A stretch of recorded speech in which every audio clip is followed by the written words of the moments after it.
Coming to you live from our studios in Belize City, this is the evening news on Love Television for Thursday, September 1st. We'll get you started with a look at the stories that are making the headlines for today.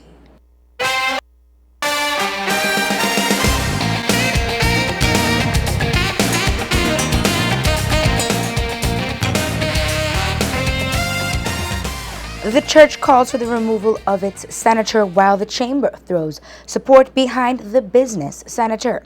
Prime Minister says audit report is flawed. Ministry of Health speaks on ambulance services, and man found guilty of sexual assault of 3 young boys sentenced to 6 years in prison. Love News has confirmed a shooting incident in the Valentin Camp area at around 11:25 yesterday morning. Reports are that a group of Belize Defense Force were heading to Rotero Camp to ensure that the order to leave the country was being complied with by a group of Guatemalans who had set up camp on Belize territory in the adjacency zone. Upon approaching the area, our soldiers were shot at and fire was returned. No one was injured in this incident. It is estimated that the group was made up of about 15 persons. Love News understands that the Guatemalans have since left the area. The National Evangelical Association of Belize has joined the call for the resignation or removal of Pastor Rock as the church senator. They say they have lost all confidence in Rock's ability to effectively represent the church since they consulted with him prior to the Senate meeting and were unanimous as an executive team in supporting the Senate motion toward an investigative inquiry. This position was conveyed to Senator Rock. NAAB says they had full confidence and communication from him that he would support the inquiry call. However, at the last minute, he did not. Yesterday, we reported that the senator representing the church's Pastor Ashley Rock voted against holding a Senate inquiry into the Auditor General's report. Pastor Rock sided with the government senators. Today, the Bishop of the Roman Catholic Church, Bishop Doric Wright, expressed his disappointment in Rock's actions, and the release said, quote, "The Catholic Church wholly disassociates itself from such position. Senator Rock is tasked with representing the Belize Council of Churches, the Evangelical Association of Churches, and the nation's democratic ideals. The Catholic Church has lost confidence in Senator Rock to represent the Roman Catholic values on behalf of our faithful. We therefore call upon the Evangelical Association of Churches, as substantive majority in the Belize Council of Churches, to demand the senator's immediate resignation." End of quote. Meanwhile, a statement from Pastor Rock, which was sent to the churches, was leaked to the media. In that statement, Rock tells his colleague, quote, "As a senator for the church, I want to go on record to say that ever since taking up this post, my intention was to always be loyal to the call. When I do anything, it's never with selfish motives or ambitious aggrandizement." He further stated, quote, "Yesterday in the Senate, my actions, though unpopular, were for the greater good of Belize. I did not go against the church. I sided with my country." Rock goes on to say that the counter-proposal presented by the leader of government business gave more room for a unified approach to investigating of the Auditor General's immigration report. He ends his statement by saying that he would never support any investigation as the nation deserves one. While the churches are calling for the removal of their senator, the Belize Chamber of Commerce issued a release to say it firmly stands behind the business senator who voted in accordance with instructions to support the motion for Senate inquiry into the immigration audit. The BCCI says representatives met with the Prime Minister at his invitation yesterday to discuss the United Nations Convention Against Corruption. The BCCI said it participated in the meeting in good faith, and several decisions were made by the Prime Minister which aligned with its campaign, including an agreement to have the government sign on to the United Nations Convention Against Corruption. During that discussion, the Prime Minister suggested that a bicameral joint special select committee be appointed in lieu of the Public Accounts Committee to review the Auditor General's report. The Chamber said it agreed that such a committee would be preferred at this point, since changes needed to be made to the House and or Senate standing orders to reconstitute the Public Accounts Committee. But with the agreement from the Prime Minister that the PAC would also be reconstituted in line with BCCI's recommendations, including the requested minority report. The Chamber says the position of the business senator going into the Senate was therefore to support the motion for a Senate inquiry. At no point was it represented by the BCCI that any contrary instruction would be given to the business senator, nor was any such representation requested from the BCCI by the Prime Minister. It was never considered that the discussion was intended to impact the ongoing Senate debate. The BCCI release says it considers it improper for Senator Godwin Halls to intimate to the business senator any discussion conveyed to him by the Prime Minister, as he is not an executive member of the BCCI and lacks the authority to instruct the business senator. It was not the BCCI's intention to change any instruction to the business senator, and no government official should have taken it upon himself to do so. The chamber says it fully supports the senator's decision and condemns any attempt to malign him. They end their release by commending the Auditor General on the immigration audit and notes that serious issues exist within it which must be addressed. Yesterday, the Auditor General's report on 4 areas of the immigration and nationality was taken before the Senate following its presentation in the House of Representatives last Friday. As we reported to you earlier, the Immigration Minister, Godwin Halls, had told Love News that the reports were flawed and had indicated that a press conference would take place today to explain how it was concluded that they were inaccurate. The press conference did happen this afternoon at the Belize Biltmore Plaza Hotel, where an immigration machine was brought in to demonstrate how the system works and how the figures in the report were not an accurate picture of what was taking place. Prime Minister Dean Barrow opened today's press conference. The government of Belize accepts that on any reckoning, that report paints a sorry picture. A picture which has legitimately very much alarmed Belizeans. This is a matter of the greatest possible regret to me, and as leader of the government, it is my duty to apologize to the nation for the fact that things went so wrong during the period covered by the report. The thing is, we had been down this road before under the PUP, when, for example, another Auditor General's report had documented illegalities that involved express ministerial directives to waive requirements and which had resulted in the loss or theft of $7.5 million. But that history was all the more reason why it ought not to have happened again. Having said that, there are 2 things that we have to clarify. The first is to repeat that in the main, we accept the findings of the report, and we therefore accept the responsibility that comes with those findings. But we are also obliged to point out that in a number of very significant ways, that report is extremely flawed.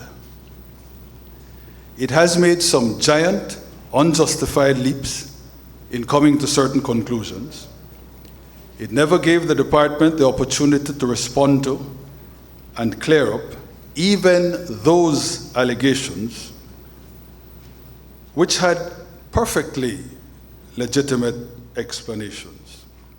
And it sure as hell did not follow the rules of natural justice in naming people as guilty of wrongdoing without ever giving them a chance to answer or even comment on the accusations. This last is important because the natural and legitimate expectation is that the report ought to be followed by disciplinary and perhaps even criminal action against individuals. But that expectation will now have to contend with the certainty that wrongdoers would immediately move for court orders to quash proceedings against them on the basis of violation of their rights.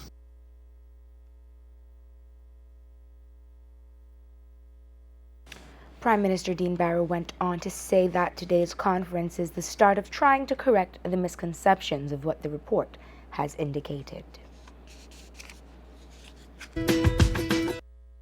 We also hope to correct some of the damage done by the report in panicking the public by, for instance, wrongly saying that hundreds of visa foils cannot be accounted for giving the impression that thousands of passports were fraudulently issued simply because biometric tests could not be carried out.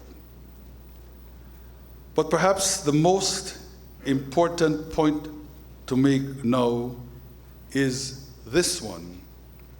Since the period covered by the report, every effort has been and is being made to do better, to prevent any recurrence of the disaster.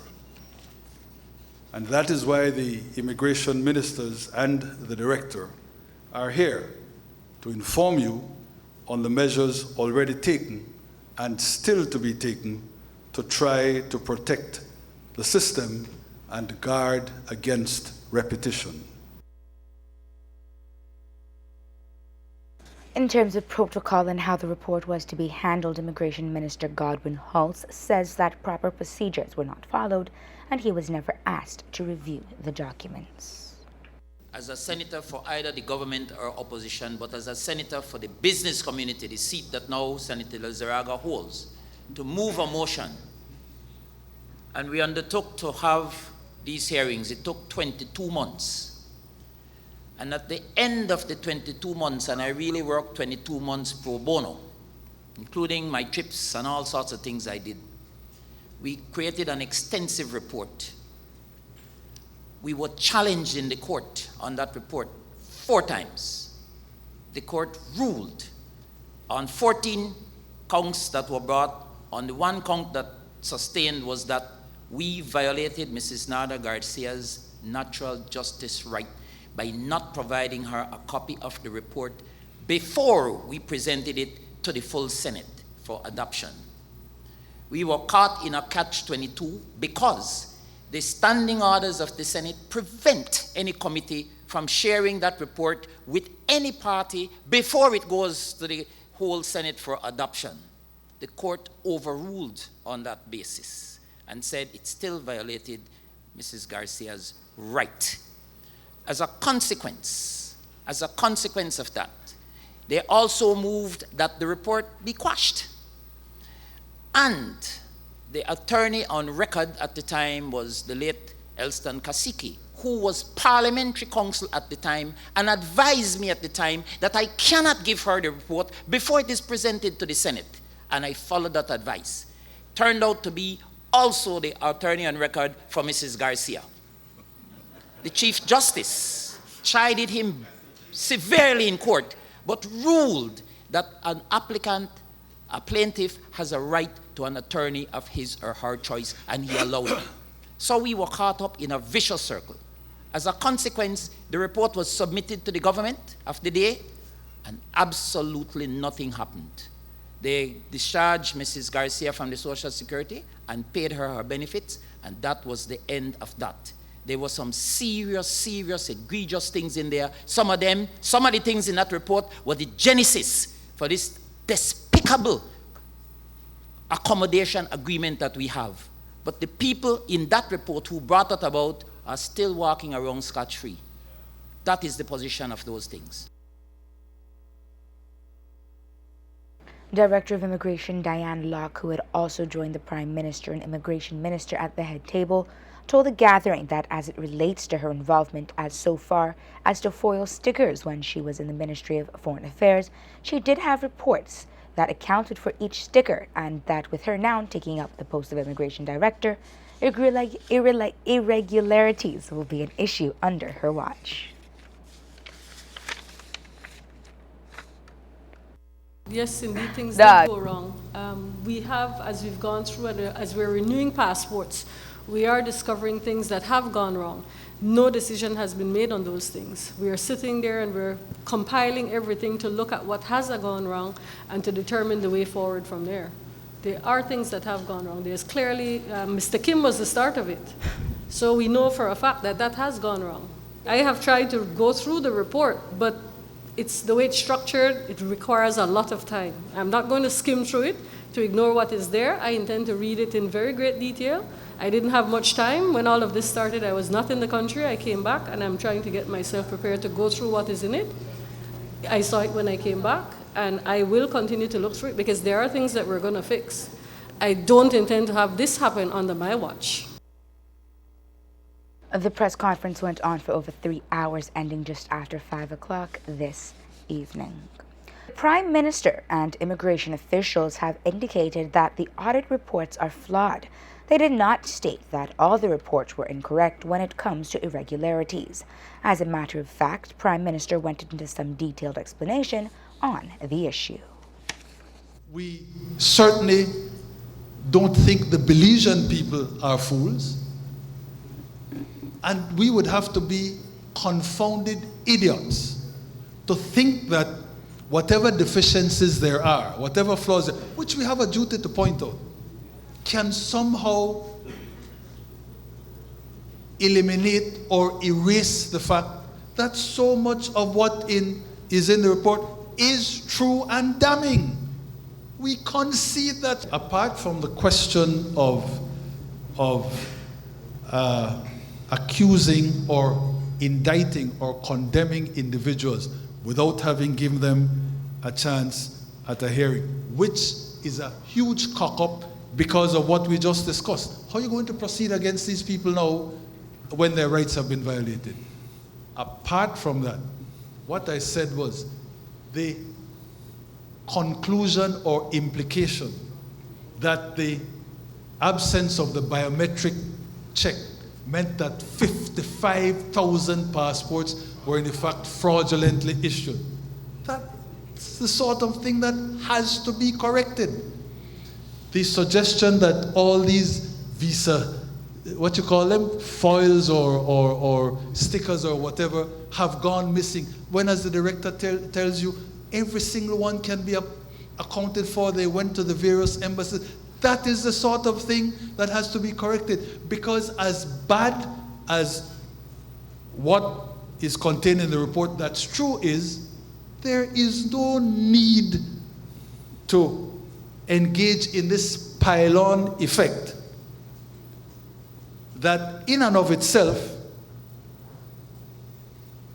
is not to be countenanced, but that ends up damaging the public interest in a fundamental way. That 55,000 figure about passports that in effect were fraudulent caused the opposition to say, you see, 16% of the citizenry of this country. Those things are horribly wrong and cannot be allowed to pass unchallenged. So, please, sir, I can't get into the report with you in detail and say, this was right, that was not right, that was not right. I can do no more than speak in terms of an overview. And I repeat for you and the public what that overview is. In the main, in the majority, the conclusions of the report are valid and acceptable and make clear that things went terribly wrong in a way that we must never again allow to happen in this country. But having said that, there were these cock-ups that now make it difficult to move against people whose rights to natural justice were violated by the report. And again, there were these huge, absolutely unmerited conclusions with respect certainly to the 55,000 passports and the 400 or 600 visas that cannot be allowed to stand. Prime Minister echoed the views of Senator Godwin House, whereby the Joint Committee investigation will serve well in looking into the irregularities cited in the report. The establishment of an integrity commission is a pending matter for quite some time under this Barrow administration. The main reason cited for the lack of an integrity commission is the absence of a willing certified public accountant to take up a seat on the commission. This challenge was one brought up today by the Prime Minister, Dean Barrow, as he referred to a meeting held with the Belize Chamber of Commerce and Industry yesterday. In the course of yesterday's meeting, we also discussed the Integrity Commission. And I was very pleased that a chartered accountant was present on the Chamber side, because that chartered accountant confirmed what I had been telling the Chamber and the public all along. He certainly, and it was put to him by his fellows, he certainly was not prepared to go on to the Integrity Commission and subject himself to becoming a politically exposed person, the so-called PEP, with all the burdens, disadvantages, and intrusions that entailed. He also made clear that he knew of no other chartered accountant with the requisite standing who was willing to become a PEP. Indeed, he disclosed that the matter had been discussed at a meeting of the Association of Chartered Accountants, where all present made clear that none would serve, at that time, I'm not sure when the meeting was held, none would serve at the cost of becoming a PEP. The Chamber and I therefore discussed the possibility of changing the law to remove the provision for mandatory presence of a chartered accountant. But the fear immediately arose that this might be seen in international quarters as a weakening of the Commission. In the end, all we could come up with was an undertaking by the Chamber to further study the matter, to see if they could possibly find chartered accountants who would be prepared to serve, and to report back to me and the government. The point of all this is to underscore that my administration is committed to reform and anti-corruption, that we are proceeding determinedly along this precise path. The fact is, though, that there are certain systemic and organic constraints which mean that despite our sincerest and most comprehensive efforts, a perfect solution will never be produced. But the perfect cannot, as it is said, be allowed to become the enemy of the good. So we will continue our partnership with the Chamber and other of the social partners to press ever forward in what has to be a continuing and long-haul campaign.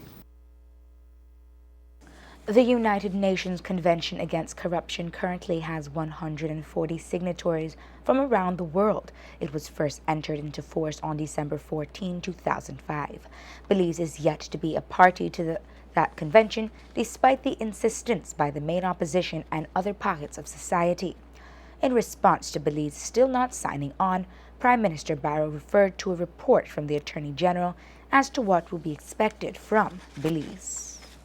In terms of the anti-corruption, UN Anti-Corruption Convention, it is the point that I made that I had proposed to sign this thing from the beginning of the year. In fact, Audrey Wallace reminds me that even before then, I had sought some sort of legal advice.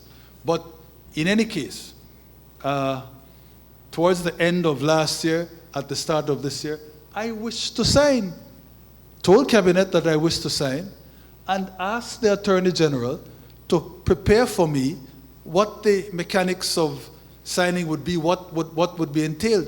And that's when I got the confidential memorandum from her, prepared by her deputy, Solicitor General, setting out what was involved, which I said gave me pause for thought, and still give me pause for thought. That is why, with the Chamber, a working group has to be set up. Let me tell you some of what is here, and pointed out by the Deputy Solicitor General. I don't think there's any difficulty in saying who she is, AG.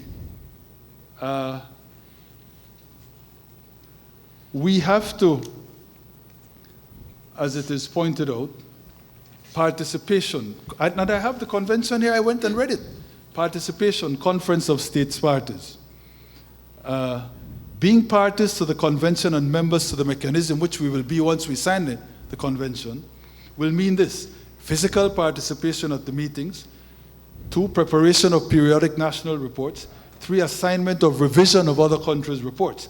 The preparation of national reports is a serious and comprehensive exercise which requires all types of resources, human, technical, financial, bearing in mind that the entity tasked to prepare such report must consult with the various stakeholders and relevant sectors. Similarly, when the country is tasked to analyze another country's report, human resources will also need to be invested therein.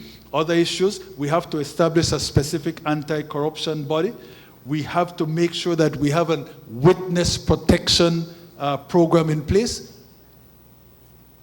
These are matters that will require a serious mobilization of human and financial resources. And the point I tried to make in explaining why, despite my desire to sign, I thought we had to proceed carefully, is that if you sign and you don't ensure that you are able to implement fully, you know what happens? They will call you to account. They will put you on blast that you are not fully compliant, and they will use that to screw you over even more with things like correspondent banking relationships. So, look, what has happened now? The Chamber and I have agreed, because I want to. But we must have that working committee to advise on how to proceed. There is as well the matter of duplication. I said to your reporter, the FIU, we've spent a lot of money there.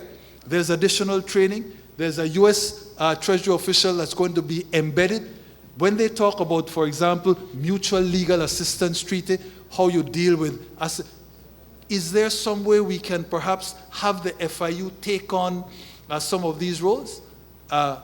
So the point I'm trying to make is, it is not that I don't want to sign, but it can't be that we sign just for optics. We have to be serious about complying with our obligations once we sign, and those obligations are onerous.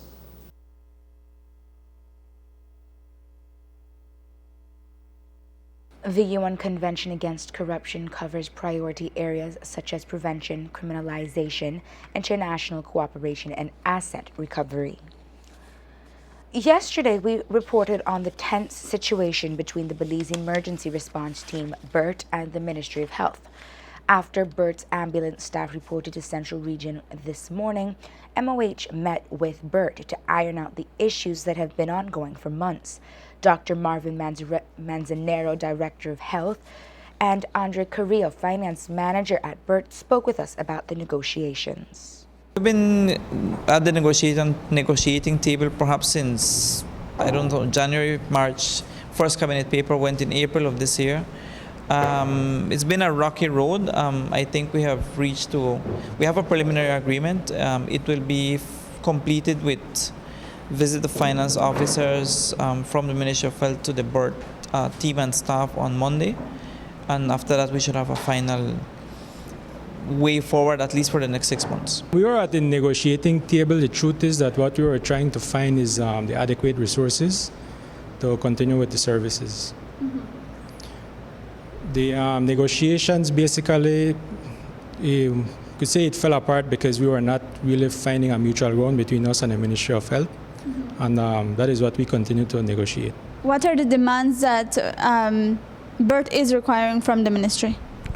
The funding, the way the contribution is structured, that's basically the essence of it. What they're proposing to us is basically different than what we had negotiated before.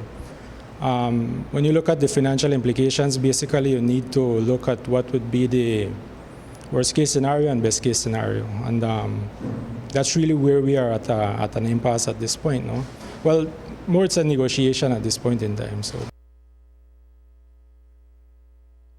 A permanent agreement has not been arrived at as yet, but MOH presented a proposal this afternoon, and the two agencies will be meeting on Monday with MOH's finance officer to discuss that proposal. Manzanero and Carrillo spoke about what BERT is demanding and why the ministry could not comply with the demands.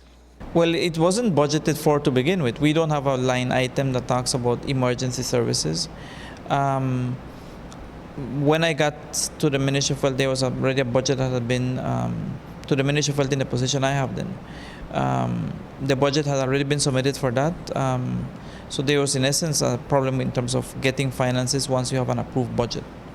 And that's how I think where the gist of the matter is, and ensuring that you have the adequate justification for an increase, because while you might get monies allocated for that, it's which other program is not going to get the funds that were going to go there. That's in essence where it is. Well, the resources, or what we're billing the government for, is basically for transfers to KHMH, and it's limited to that.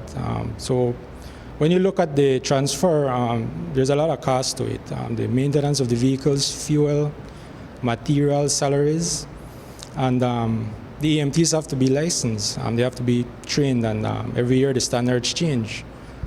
So what we seek to do is to basically bill the government adequately to cover all those costs, and we don't want to accept a deal where we're under-resourced or we're not collecting adequately for each run, because then that would leave a shortfall. That's basically the fundamental difference that we have right now. We're still negotiating in terms of how much funds we are able to give them as a Ministry of Health. Yesterday, CEO in the ministry, Dr. Ramon Figueroa, told Love News that the negotiations have been ongoing for 9 months. Manzanero stated today that the staff showing up at Central Region did take him aback. BERT finance officer stated, however, ample notice had been given. I personally was kind of taken aback because I thought we were still at the negotiating table yesterday. We're still at the negotiating table. The important thing is that services were not broken. They continue, and we will finalize it by Monday. The truth is that everything was in black and white, and we did provide adequate notice. Based on the negotiations we had before, we had said that if we were not able to reach a mutual agreement by August 31st, and we sent this in writing, the staff would have need to show up here at Central Regional, which is what transpired this morning. So there was really no bluffing behind it. The seriousness of the emergency services is what led to this situation today, because it's not something that we can put in any negotiations. It's either you can get the job done or not. Services didn't stop. BERT continued to operate even though they were here. They are going back to their facility where they are housed. They will continue services, and the negotiation will hopefully be completed on Monday. BERT is a not-for-profit emergency response service operating in Belize for more than 18 years. The Belize Response Team, BERT, is an essential organization in Belize providing quality emergency medical response. The organization has been operating underfunded for some months now, and that brought frustration with the Ministry of Health, which was considering undertaking the service under their management. BERT's financial manager, Andra Carrillo, spoke about the service they provide and what a changeover to government could mean. Well, in terms of the change, if it's handed over to the ministry, we can't really speak on behalf of the ministry, but what we have been able to do over the last 18 years is to save many lives, countless lives, and we've been able to do so under-resourced. What we're trying to do, because, and it's happening all over the world, emergencies are growing, the number is growing, and we're at a point in time where it's critical, so we need to ensure that for the long run we can do this sustainably. But we need to ensure that we are adequately resourced to do that. So in terms of our negotiations, it's basically around that fundamental reason that we want to achieve that goal. How many people would you estimate depend on the services that BERT provides in the lease? It fluctuates. We get emergencies about 250 to 300. It fluctuates monthly. September is going to be a busy month. That's what we foresee because it's always been a busy month, just like Christmas. And that is what we don't want to we don't want to have a situation where we would have a busy month and be seriously under-resourced. We don't want to be in a situation where we have an emergency that we will not be able to respond to. For the value that we provide to society and what we get from it, it's worth it to negotiate as much as possible because the people of this country need this essential service. But it needs to be done the right way as well. So frustrations aside, I mean, it's worth it. BERT responds to more than 200 emergencies per month according to the organization's statistics. In December 2012, David Taylor was charged with the indecent assault of 3 young boys in Placencia. Today, Taylor was convicted of the crime and sentenced to 6 years in prison. He appeared before Chief Magistrate Anne Marie Smith after hearing submissions from prosecutor Inspector Dennis Miles and Taylor's attorney Ellis Arnold. The Chief Magistrate found Taylor guilty and sentenced him to 2 years for each count. In December 2012, police raided Taylor's home in Placencia and found computers with a large number of videos and photographs of boys between the ages of 10 and 13 engaged in various sexual acts. Taylor worked as a home tutor in the village. In yesterday's Senate sitting, there was a bill passed that has amended the Central Bank of Belize Act, Chapter 262 of the Laws of Belize, that has increased the authorized capital of the bank to $20 million and raised the limit of the amount presented by Treasury bills, treasure notes, or securities that may be held by the bank at any one time. Senator representing the private sector Mark Lizarraga referred to the bill as the Get Ready Bill and spoke of the implications. Mr. President, this bill is designed to pave the way. It's a get-ready bill to pave the way for allowing the central bank to have the capacity to increase its lending to the government of Belize. What are the implications of this? This bill seeks to raise the share capital of the central bank from $10 million to $20 million. The first impact of that, Mr. President, is that the revenues or the net profits that would normally be generated at the central bank and would normally go into the Consolidated Revenue Fund, we will not see that for this $10 million.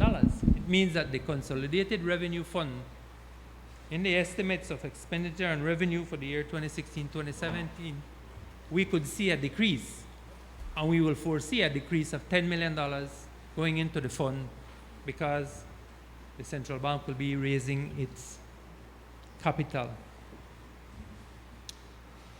And why, Mr. President, do we see in Section 35, subsection 2, that we're deleting the word 10 times and changing it to 20 times? Well, Mr. President, the fact is that by increasing its capital and changing the words 10 times to 20 times, if you look at the formula allowing the central bank or capacitating the central bank to lend to the government of Belize, the formula is general reserves plus paid up capital. So now that they've increased their paid up capital, they now have the capacity to lend, instead of 10 times the general reserves plus the 20 million now in paid up capital, they now have the capacity to lend 20 times. This, Mr. President, will facilitate an additional $500 million capacity for the central bank to loan to the government. And this is in addition to an overdraft facility that the government has with the central bank, where they're entitled to draw down 8.5% of the current revenue, or some $85 million. So it's important for us, because I was wondering why just change the words 10 to 20, and why increase the capital. But now I understand, thanks to my able to locate the laws, finally. And it's just what we say, it's paving the road for those T-bills and T-notes that we'll be seeing in the other act. An official ceremony to inaugurate the Gardenia Biscayne water supply sub-project took place yesterday at the Gardenia Community Center. On hand was the chairman of Belize Water Services, Alberto August, who spoke of the project.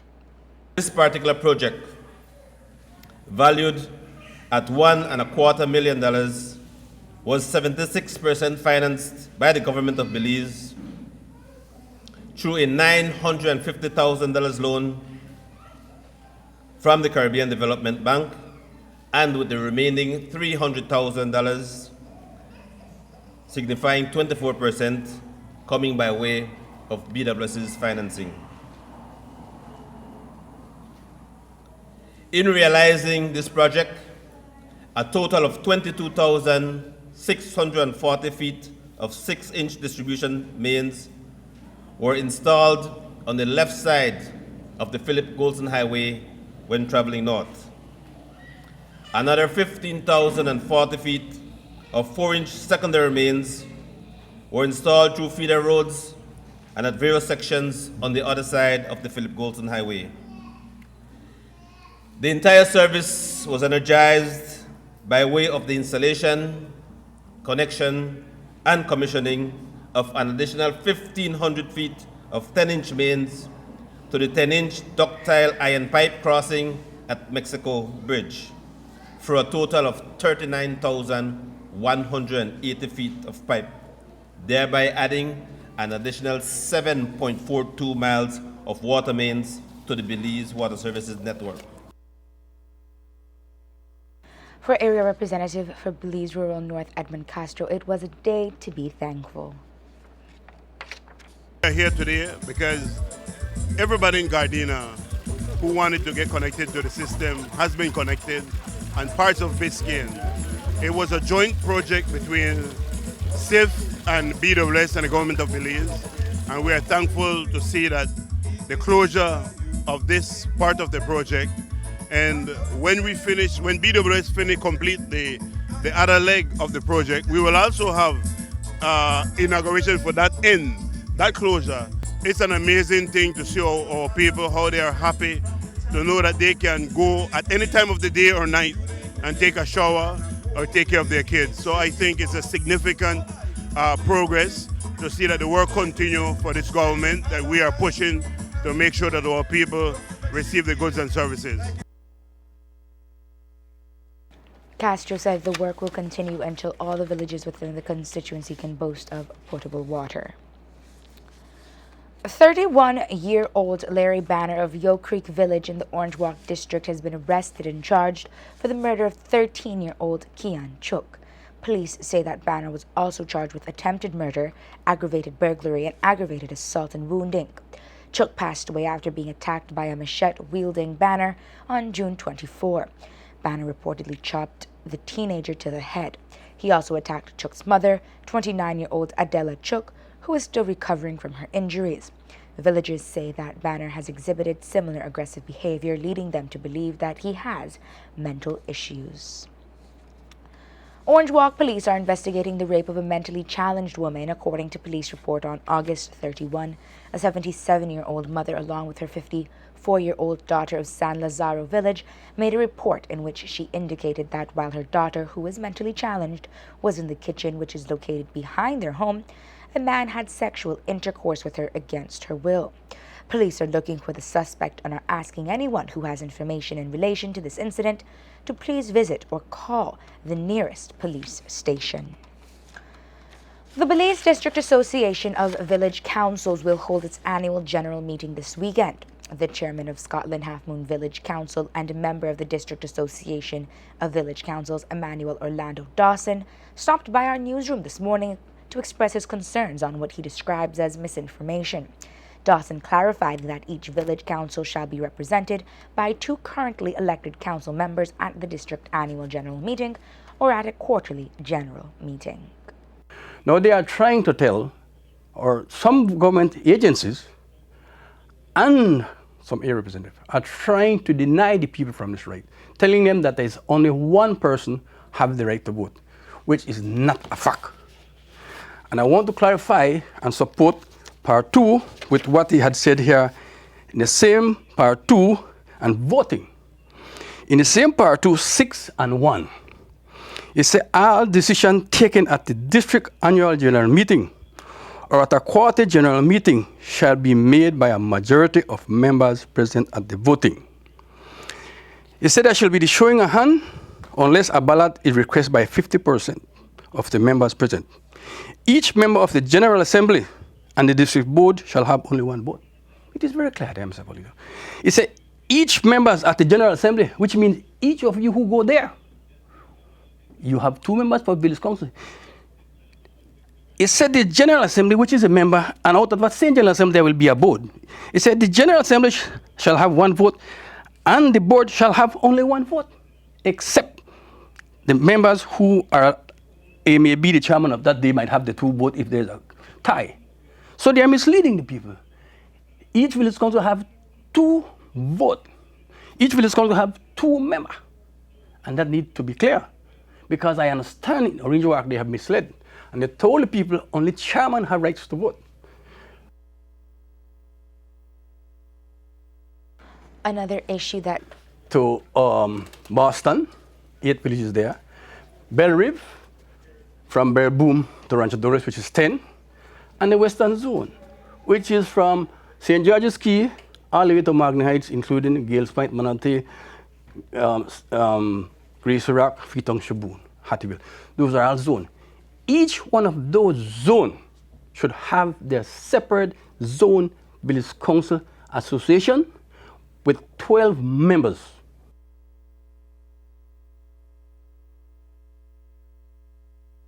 The AGM takes place this Saturday at the Ladyville Community Center. The Belmopan City Council is gearing up for the September celebrations. Correspondent Fem Cruz has more in this report. In connection with our 10th-21st September celebration here in the nation capital city Belmopan, under the theme Sovereign and Strong Together as One, the Belmopan September Celebration Committee invites you to an official calendar launch on Friday, September 2 at the May Garden Park in Belmopan. Mayor Khalil Belail spoke to Love News about the launch and invite you, the public, to be out there. It's our privilege again to invite residents of Belmopan and the surrounding communities out to the launching of our Belmopan celebrations, September celebrations calendar. That takes place tomorrow, Friday, September 2nd at 6 p.m. at the May Gordon Park. We have several items of entertainment lined up, and it will be followed and closed off by a jam session with our local homegrown Panarific steel band. So we're inviting the public to come out and enjoy that. We have a very packed calendar this year. This Saturday, the 3rd, we have the 2nd annual Aubrey Lopez Basketball Marathon that kicks off at 4 p.m. at the Hilltop Basketball Court. On this Sunday, we have a patriotic evening in memory of the late Miss Jennifer Dunn at 6 p.m. at St. Anne's. I won't be able to list all the activities we have, but some of the main ones, we have one for the road. That's a production being put off by the Square Peg Drama Group. Of course, we have our official ceremony on the 10th and the 21st, but we've sprinkled in several other events here and there. Christian. Yes, we have the Christian block party that's on the 9th night out at Sir George Brown Field. We have the National Day of Prayer on the 18th, of course, that's 6 p.m. at Independence Plaza. And we finish up of course, on the 21st with the official Independence Day ceremonies, the Citizens Parade and the Jump Up, which again takes place this year at May Gordon Park. So we want to invite the residents to come out, participate. We don't do these things for the enjoyment and for our pleasure. It really is for the community to have that opportunity to come out and express that that Belizean pride, that patriotism that we all feel, particularly at this time of year. And so, you know, we want them to make the most of it. Our activities are family-oriented and geared at having parents bring their children out in a safe, secure environment for their own enjoyment. So we just want everybody to make the most of it. I thank you for the opportunity, and we look forward to seeing the residents over these next 3 weeks or so. This is Brother Fem Cruz reporting. The Belize City Council held its 8th annual flag-raising ceremony as a part of the September celebrations. Mayor Darrell Bradley said it is a time to reflect amidst the celebrations. This has become a great tradition in our independence celebration that we mark every day of the month of September by raising our flags in this very prominent area of Belize City, a symbol to all Belizeans that we wear our flag on our heart and on our minds, that we think about our country every single day. Independence Day and the September celebrations is a powerful time in our nation's history. It is a time when we renew our oath to defend our country, to be patriots to the very end, to have values that promote a strong national life. And every single time, every year that we come here, it is that we are pledging to our Belizean homeland that we will defend her and that we will make her proud. We defend her by our integrity, by our honesty, by our ability to really display the highest level of national life, that we live together as men and women promoting a community of purpose and a community where every single member can achieve the highest level of prosperity. Councillor Dion Leslie has been instrumental in keeping the tradition going over the years. This is the 8th year that we're doing this. This, when it first started by Captain Sanchez, we never thought it would become such this global icon, this signal that September is here. It's something that we're very proud of at the City Council, and something that we hope even after our time continues. The flags at the roundabout will be hoisted and lowered by members of the Belize Scouts Association. Earlier this morning, San Ignacio police apprehended and charged one Jorge Antonio Marroquin for the possession of more than 9,000 grams of marijuana. Officer commanding the San Ignacio Police Formation, Superintendent Richard Rosado, gave us more details. On Thursday, September the 1st, 2016, about 5:30 a.m., a joint operation by Special Branch, Tourism Police Unit and other police officers was conducted on the George Price Highway by Rumors Resort, when their attention were drawn to 2 male persons on the highway running from the direction of Bengueviejo town towards San Ignacio. One of the individuals was carrying a knapsack on his back. As a result, both persons were stopped and searched. The knapsack that the person was carrying was opened in their presence, which contained green leafy vegetable substance suspected to be cannabis. As a result, the drug was weighed, which amounted to 9,680 grams of cannabis in their presence, and Jorge Antonio Marroquin, 28 years of Ashaville address, was formally arrested and charged for drug trafficking. And was there like Belizean? Both individuals were Belizean. And so only one get charged? Yes, only the person who had the possession, who had the drugs in his possession. Toledo Police Formation made a generous presentation yesterday to a family in Punta Gorda. Correspondent Paul Mahonk reports. The presentation of a food hamper was done by Police Constable Tevin Aranda of Punta Gorda Community Policing Unit. On behalf of the Community Policing Unit, Punta Gorda Formation, and Scotiabank Punta Gorda Branch, I would like to hand over this hamper basket to Ms. Camille Avila, who is presently residing at 23 Farway Street, Punta Gorda Town. Ms. Camille is a single mother of 4 children. This basket is to show our appreciation and our gratitude in giving back to the community so as to build a better relationship with the people and the community at large. We are honored to present this basket to help those in need when possible. Once again, I present this hamper basket on behalf of the Community Policing Unit and Scotiabank Punta Gorda Formation to Ms. Camille Avila. The food hamper was presented to Punta Gorda resident Camille Avila, who expressed words of gratitude. I am grateful to the Punta Gorda Community Policing Unit and Scotiabank Punta Gorda branch for this hamper basket of groceries, which are indeed helpful items for my entire family. Also present at the presentation of the food hamper, which included a variety of nutritious food items, was Scotiabank Punta Gorda Branch Assistant Manager Lizette Casimiro and staff personnel Diana Call. This report is sponsored by 3-Star Quality Chicken with specially reduced price on regular whole chicken for all customers on Thursday, Friday, and Saturday of this week at its centers on West Street in Punta Gorda and Vernon Street in Belize City. Reporting for Love News, Paul Mahone, Punta Gorda. Several police officers attached to the San Ignacio Police Formation were today recognized for their hard work and determination to solve crimes committed in that jurisdiction. Commendation letters were received by PC Glenn of La Toro, Sergeant Dwayne McCulloch, and Corporal Eric Young. Their commanding officer, Superintendent Richard Rosado, spoke about the recognitions. These officers were selected for their good conduct, commendable work, and those who were given commendation letters, they were awarded for their tenacity, for their mental agility, and their mental capacity in solving the crimes. For me, it's an honor, and I feel really excited because I never imagined that I would be recognized someday.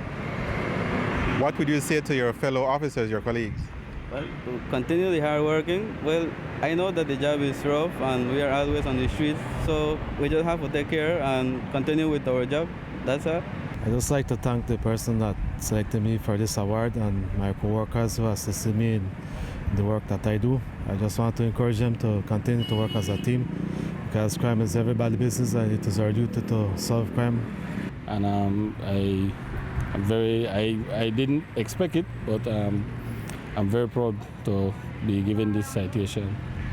What message would you have for other officers, your colleagues and your officers who are junior to you? Well, my message to them is just to focus and work hard, and try to, in that way, so that we could get the job done. No? Corporal Jalil Zatina was recognized for being well-dressed.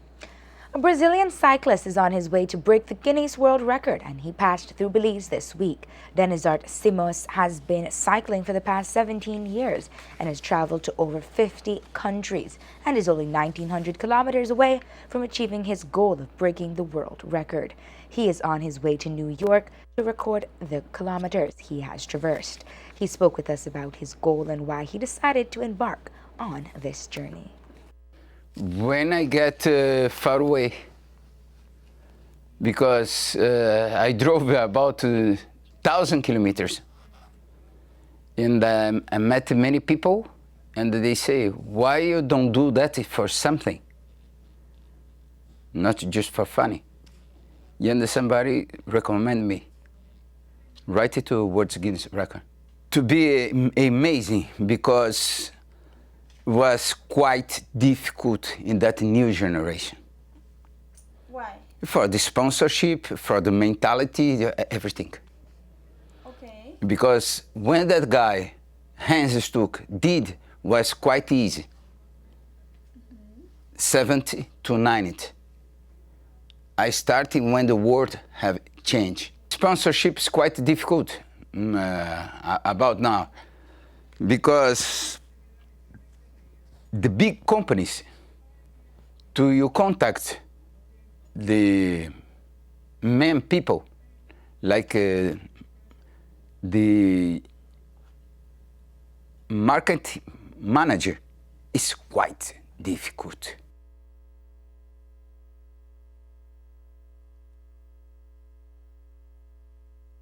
Simos needs to cycle more than 500,000 kilometers to break the world record. He plans to arrive in the United States by next week. Our thought conditioner for today is from Albert Einstein. It reads, quote, Peace cannot be kept by force. It can only be achieved by understanding. End of quote. This has been the Evening News on Love Television, and we invite you to log on to our website at www.lovefm.com for transcripts of our news stories. We thank you for joining us. Have a safe and enjoyable evening. We'll see you tomorrow. I am Taryn Butcher.